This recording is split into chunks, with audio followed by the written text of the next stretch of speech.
good evening and welcome to this week's edition of the Pete Mezzetti Show. It is problem gambling night on the Pete Mezzetti Show tonight, and with me to discuss what's going on are Diana and Art Mongillo from the Connecticut Council of Problem Gambling. Diana, welcome. How are you? Thank you. Very good. Thank you. Sir. Thanks for having us, Pete. Good to see you, buddy. How are you? Good to see you. So, Diana, tell us a little bit about yourself and how long you've been Executive Director of the Connecticut Council of Problem Gambling. I have been there since May of 2018, so just over a year. Okay, you like it? I love it. Yeah? I really love it. For me, working at a small nonprofit that can get a lot done with a few people is really awesome. So I love being able to talk to these guys about some ideas that we have, and then just magically they can make it happen. So it's a very dynamic group, and I like that. How many people do you have working for you? Right now they're 5. So 4 full-time, 1 part-time. There you go. And you there, sir? What are you up to these days? Well, obviously I'm the Manager of Policy and Communications for the Connecticut Council on Problem Gambling. And you deal with people like me. I do deal with folks like you, and it's always great to educate the general public on the fact that, problem gambling is a very real issue. It's called the hidden addiction, because most folks who suffer from problem gambling don't manifest physical symptoms. And so a lot of the times problem gamblers come in and they're a very desperate state. So we work to try to connect them to resources and treatment in the state. Well, educate me. 35,000 adults in Connecticut suffer from problem gambling. And a lot of folks would think 35,000 is a small number, but when you consider that each problem gambler touches 8 other people in their lives, friends, employers, spouse, children, that number swells. I'm not going to do the math off the top of my head. I think it might work out to 280,000. Okay. But I mean, that's part of a bigger issue, and it becomes almost epidemic-like. Really? And one of the things that's important to us is we are not for or against gambling. What I say is we are not the fun police. If that's how people want to spend their disposable income, that's fine.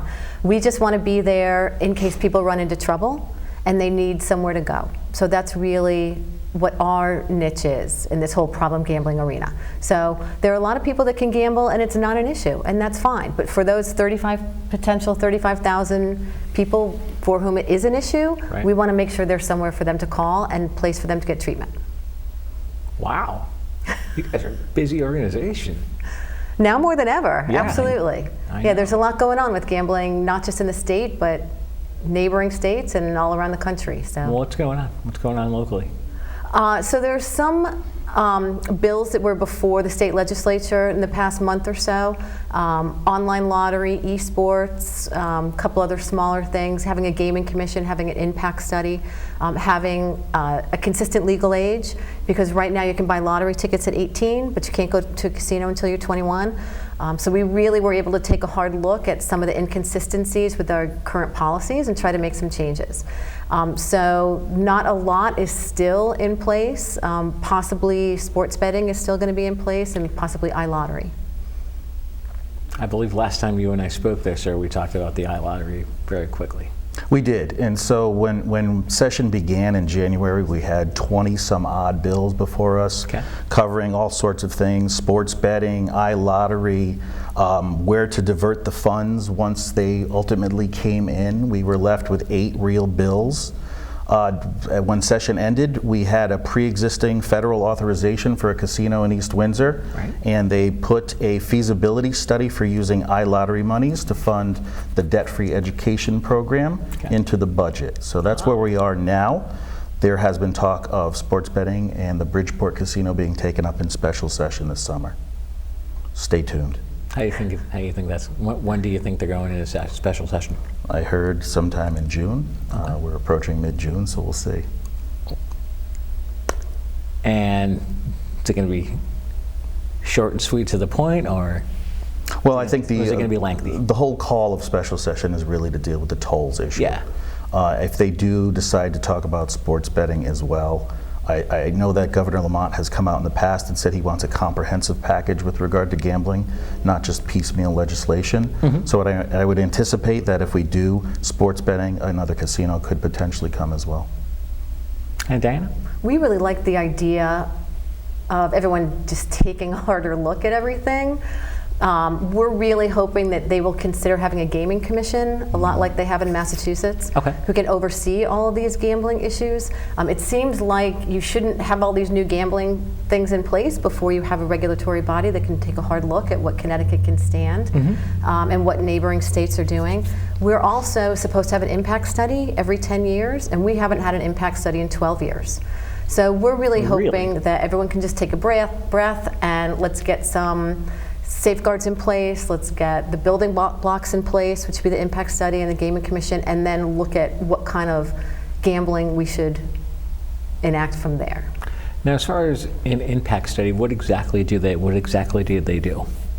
12 years ago, the impact study really took a look at the impacts of gambling around the state, certain age groups and things like that, and the casinos especially, and the impact in that area in Connecticut. So we would like them to do another real comprehensive study, especially looking at the impact of online gaming and things like that. Okay. We really just want a picture in time before this massive expansion takes place. That way we can see the impact and we can better direct mitigation efforts to strengthen the safety net of treatment, prevention, and recovery. It's really a perfect timing to have a before and after. Okay. Because after doesn't make a whole lot of sense No.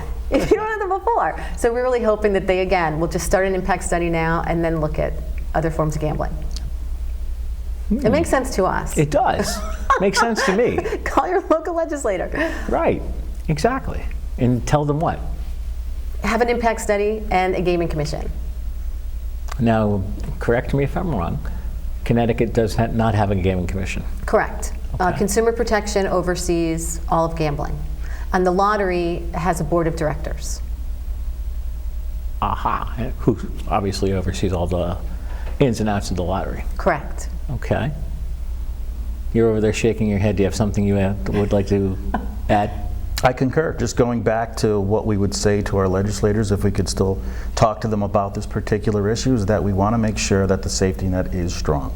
Right. So that includes increasing funding for prevention, treatment, and recovery, ensuring that there's a consistent minimum age for any expansion of games. Okay. Now, as far as your website goes, if people want information, where should they go and what types of information is on it? ccpg.org is our website. Okay. We also have a helpline. That number is also on our website. If people are looking for treatment, they can call that number and we can, depending on where they live, hook them up with a treatment place. Obviously, you guys service the whole state of Connecticut. We do. There's also a text and chat component Okay. on our website, so if people don't want to actually call, they can text and chat. And obviously, those resources are available 24 hours a day, 7 days a week. They certainly are. Wow. And we work with Problem Gambling Services, which is a Department of Mental Health, which is part of the Department of Mental Health. And they Okay. do all of the treatment. So when someone calls our helpline, we can connect them with one of the Better Choice treatment centers. So we worked hand in hand with them. Typically, what type of does it depend on the person as far as the form of treatment that you get for Totally your depends on issue? the person. I wish there was like one size fits all, but there really isn't. So it really depends on the person, what kind of gambling they're doing, all of that. And the beauty of it is that there are a wide variety of treatment options in Connecticut. Really? From meetings, from Gamblers Anonymous, for problem gamblers, for Gam-Anon, which is for family members, loved ones who are affected by problem gambling. Ah. There are Better Choice treatment programs statewide. There are dig-in programs in which we try to integrate problem gambling curriculum into other types of organizations as well. So there's no one-size-fits-all treatment, but there are a multiple of options available statewide. And a lot of what happens with problem gambling is it's not usually the only thing that's going on. Right. A lot of people gamble because of depression or alcohol. So there's a lot of co-occurring going on with problem gambling. Wow. I realize it's a very serious addiction. More than you would think. And Yeah, as right. Art kind of alluded to before, often you can tell who the alcoholics or the drug addicts are when they're walking down the street. Right. Something's going on. But with problem gamblers, you cannot tell who those people are. Could be any one of us. So that's really one of the huge issues, is there are no outward signs to this addiction. Exactly. Yeah. You can't tell. Right, and it used to be older females who were going to the casinos, playing slot machines. Now we're seeing a lot more younger people who are coming up from video gaming and going into gambling. And especially with the legalization of sports betting, we think that that's going to be a bigger issue among younger males. So the demographics are really changing. You're sitting there shaking your head there, my friend. I concur. You concur. All right. Any form You can concur. with ease of access comes more problems potentially. You know, once upon a time you had to get up and leave your home to gamble. And nowadays with online and mobile gambling, it's right there in the palm of your hand. Exactly. It's like the drug dealer that delivers. Right. It's a great analogy. I didn't say it. Look at it. I didn't say it. Well, so I'm good. So what other information do we want to get out there? So we're working on a couple things. One is working with college kids, kind of educating them about the dangers of gambling, educating RAs, educating social workers and things like that at the schools. One of the things is, both with high school, middle school, even and college kids, we just really want to be one of the questions on the survey. They're being asked tons of questions about their opinion and their use of drugs, alcohol. They're asked about violence, they're asked about a whole lot of things. And one of the things that we want them to also be asked about is gambling. That's something that's very important to us, that we are a question on the survey. But with college kids especially, and sports betting, we want to make sure that all the colleges around Connecticut know that we exist. We feel like we're the best kept secret in town, which isn't the best way to run your nonprofit. So we're really trying to get out there and get the message out, get the helpline number out, and make sure that people know that there is somewhere that they can call if they're running into trouble with gambling. Now, do you guys obviously go out there and speak about the organization and do programs like this and get absolutely. out there? Yeah, we're doing more things on college campuses, also working on veterans programs. A lot of veterans are coming back with gambling problems. Right now there are about 3,000 slot machines on active duty military bases around the country.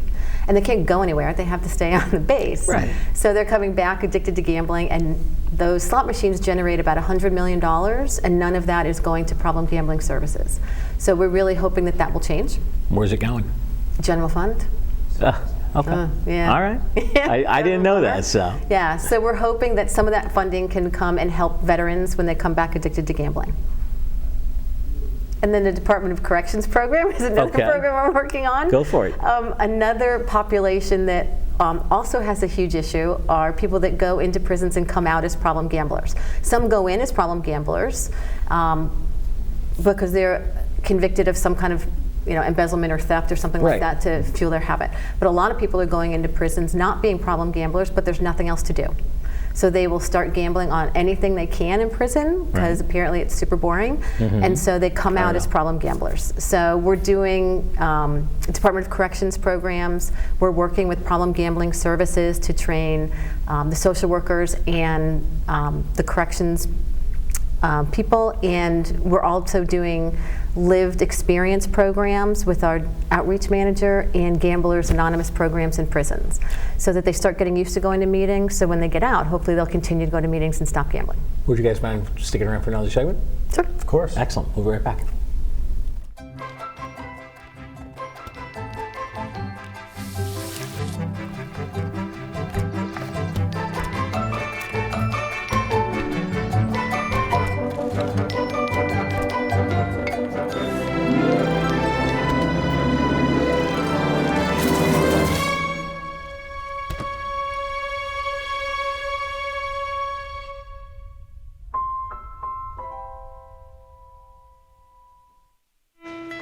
I'll drop it off on my next grocery run.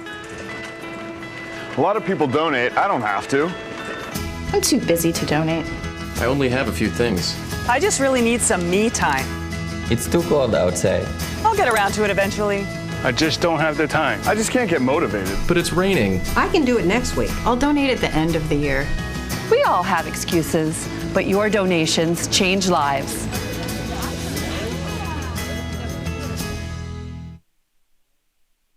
And welcome back to this week's edition of the Pete Mezzetti Show. Sitting here with Diana and Art from the Connecticut Council on Problem Gambling. Ladies and gentlemen, welcome back. Thank you. Thanks for sticking around. So, We were talking a little bit about in the first segment exactly the organization and exactly what you guys do. Let's start this segment talking a little bit about, again, what you guys do for my viewers that are just joining us. Sure. The Connecticut Council on Problem Gambling is not for or against gambling. Okay. We just want to make sure that there are safeguards in place for people who have a problem gambling. So we run a 24-hour helpline where people can call, text, or chat to get help if they have an issue with gambling. It's for when gambling is no longer fun. Okay. And at the core of our mission are Yes. awareness and advocacy as well. So we try to build awareness of the problem of gambling, the problem of problem gambling, not to be redundant, but as well as treatment options available statewide. Okay. And advocacy, obviously, to ensure that, you know, the folks that we work with have a seat at the table in terms of their abilities to be protected with any expansions that are on the table. Now, what types typically, you know, we don't have to get into much of a detail as far as problem gambling, as far as treatment goes, what are the types of treatments that they offer, or does it depend on your severity of your addiction? A lot depends on the severity. There are some inpatient facilities. Most of the people in Connecticut will do outpatient treatment. Okay. There are better choice. It's BETTOR choice. Is not better, you know? Like that's how Okay. they spell it, like for betters. Yep. Got it. Programs around the state. And so if you call our helpline, depending on where you live, we can connect you with a better choice program. But again, it's not one size fits all. So it really depends on what kind of treatment that person needs. Also, one of our issues is, although problem gambling is a recognized addiction, a lot of insurance companies won't cover it. So although they're supposed to, they've decided they're not going to. So a lot of times if someone calls up and says their addiction is problem gambling, the provider, especially private providers, have to say it's co-occurring with something else that is covered, like alcohol, drugs, or depression. So we're working on the Insurance Commission to make sure that that is something that is recognized and will be covered and will be paid for. It's another advocacy piece that Art's working on. That's weird. It is weird. That it's not and covered. frustrating. Yeah. Exactly. There should be equity in coverage. There should be. So what's the project that you're working on that Diana just alluded to? Well, in terms of advocacy, we really want to make sure that there are 5 principles included in any legislation pertaining to the expansion of gambling. That's increased funding for prevention, treatment, and recovery. That's a consistent minimum age. That's a study. We want a picture at this point in time prior to expansion, at certain points during expansion, and a little bit thereafter. So as I said earlier, we can better mitigate prevention efforts. Additionally, we also want to ensure that there's a gaming commission so that this is regulated consistently. So really, that's what we've been talking to our legislators about. We testified several times on the bills before the Public Safety Committee when they came up, and we continue to have dialogue with our key legislators around this issue as well. And one of our issues is we're not asking for existing money. Like, we're not asking for money for prevention and treatment to come out of someone else's existing program. Right. We're asking that funding come from all the new expanded gambling options that are on the table. So all the tax revenue that's going to come in from sports bet and all the money that's coming in, potentially going to come in from iLottery, we think some of that should go to cover problem gambling. So it's all new money that we're asking for. New money. New money. Fresh money. Yes. Nothing from the tolls. No fingerprints just on from it. Gambling, right? Newly minted, is that what they call it? Yes. I don't know. I haven't figured out how to mint my own money yet. Call us when you do. Okay. Yeah. There might be another career for Mezzetti down the field, but that's... Alas, we digress. Yeah, exactly. Exactly. So what types of information can people find on your website? So it's got a listing of our programs. It's also got the helpline number. It talks a lot about the advocacy pieces. People are all often wondering what they can do as far as advocacy is concerned. So you can call your legislators, and so Art's got a lot of information on there about what to say, how to say it, what our message is, and how people can help. Sample testimony, how to Okay. testify at a public hearing, how to get involved in advocacy in general. We just want to make sure we empower folks with the ability to go up to the state capitol and not feel intimidated and have their voices heard. Really? Sounds pretty intense of what's going on. You guys are, I didn't realize that problem gambling was an issue in the state of Connecticut. Well, they say that your chances of becoming a problem gambler increase by almost double if you live within 40 miles of a casino. So we've got the 2 casinos in eastern Connecticut. Yes. We've got a casino now in Springfield. You know, East Windsor's coming online. If Bridgeport comes online, everybody in Connecticut will be covered. East Windsor's coming online with the casino as well? Presumably, yes. I did not know that. It's a joint venture between Mohegan and Foxwoods. Wow, it's It's a lot of gambling. We have to wonder if we're saturated. I know. It's a lot of gambling for, Yeah. for the state of Connecticut. It's definitely Absolutely. a lot of gambling for the state. So tell us a little bit about the programs you guys run and what you got, some of the programs you run that are on the website if people want more information.